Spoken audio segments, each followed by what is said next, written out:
ይቅር እያለ እየመራ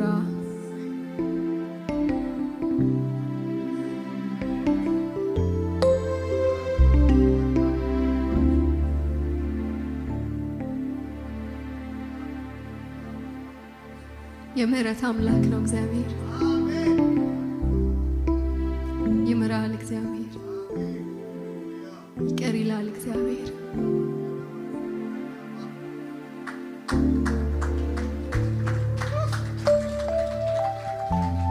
ሸክም የከበዳችሁ ወደ እኔ ነው አይደል ያለው? ማምለጥ አይደለም መፍትሄው፣ ከነሸክማችን ወደሚምረን ወደ እግዚአብሔር መምጣት ነው።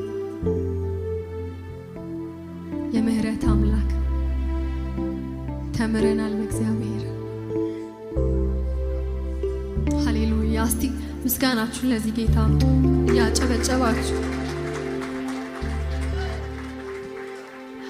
ቤካውላ ላብዱበቱ ጀባደን ባፍዳበቱ ነቲ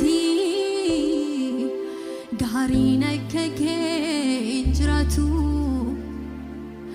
አራራንጉቱ ዳርኪኬ ናመንጉጉ ማመልኬ ጎፍታ እንጂሩ ቶላ ነከኬ ቤካውላ ላብዱበቱ ጀባደን